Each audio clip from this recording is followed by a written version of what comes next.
Hello dear student, welcome to physics नमा। आज के इस वीडियो में हम लोग JEE मेंस 2022 में फिजिक्स से आए एक क्वेश्चन को सॉल्व करेंगे। यह question motion in straight line chapter से लिया गया है।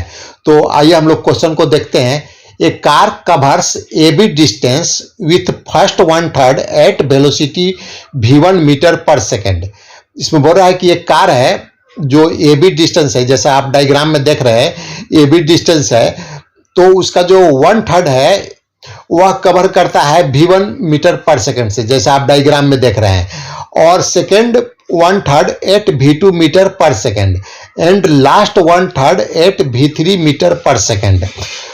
और साथ में यह भी दिया गया है v3 equal to 3v1, v2 equal to 2v1 and v1 equal to 11 metre per second.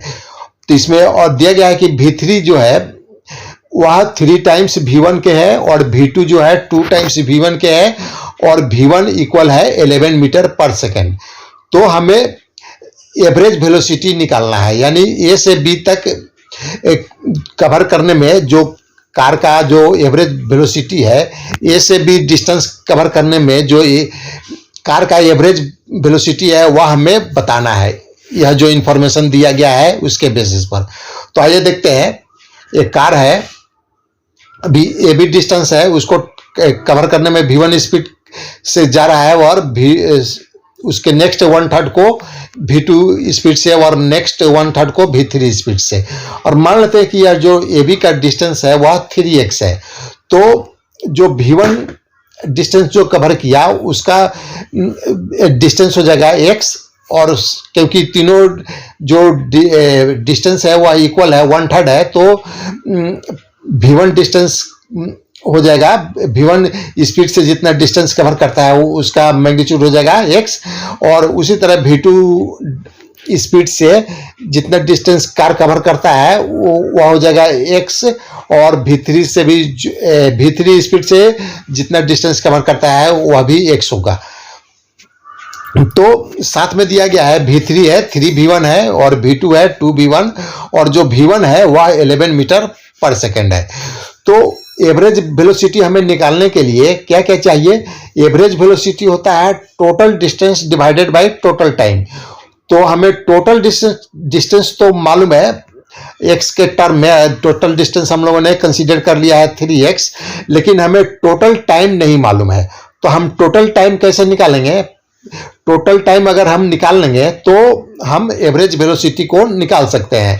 तो टोटल टाइम निकालने के लिए पहले हम जो v1 स्पीड से जितना डिस्टेंस कवर किया उसको कवर करने में कितना टाइम लगा हुआ निकाल लेंगे। उसी तरह v2 स्पीड से डिस्टेंस कवर करने में कितना टाइम लगा उसको निकाल लेंगे, और उसी तरह v3 स्पीड से कितना टाइम लगा उसको निकाल लेंगे, और तीनों टाइम को हम ऐड कर देंगे तो हमारा A से B तक जाने में, कार को जाने में कितना टाइम लगा वह हमें मालूम चल जाएगा, वो हमारा टोटल टाइम हो जाएगा। तो जैसा कि हम जानते हैं टाइम इक्वल होता है डिस्टेंस डिवाइडेड बाय वेलोसिटी। तो हम इस फार्मूला को यूज करके हम सबसे पहले T1 निकालते हैं। तो मान लेते कि v1 स्पीड से जो जितना डिस्टेंस कवर करता है उसका टाइम T1 है। तो T1 इक्वल हो जाएगा x बाई v1, उसी तरह T2 हो जाएगा x बाई v2, उसी तरह T3 हो जाएगा x बाई v3। अब हम तीनों को ऐड कर देंगे तो हमें टोटल टाइम मालूम चल जाएगा। मान लेते हैं कि टोटल टाइम T है, तो यह हो जाएगा x by v1 plus x by v2 plus x by v3। अब इसको हम सॉल्व करेंगे तो T इक्वल हो जाएगा x into bracket v2 v3 plus v1 v3 plus v2 v1 bracket closed divided by v1 v2 v3। तो अबे हमें जो टाइम मालूम चल गया। अब हम एवरेज जो स्पीड है वह क्या होता है? Total distance by total time. तो टोटल डिस्टेंस हमारा हो जाएगा 3x, हम लोगों ने कंसीडर किया था टोटल डिस्टेंस को 3x, इसको डिवाइड कर देंगे टोटल टाइम से, तो यह हो जाएगा x v2 into bracket v2 v3 plus v1 v3 plus v2 v1 divided by v1 v2 v3।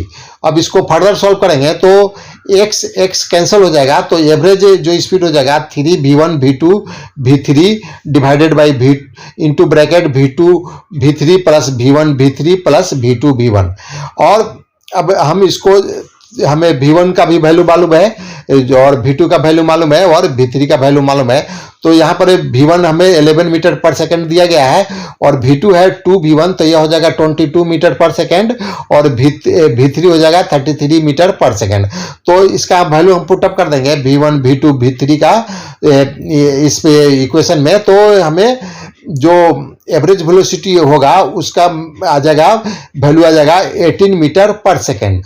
तो जो कार को ए से बी तक डिस्टेंस कवर करने में जो एवरेज वेलोसिटी होगा वह हो जाएगा 18 मीटर पर सेकेंड। तो आज का यह वीडियो समाप्त हुआ। अगर आपको पसंद आया तो इसे लाइक करें, शेयर करें।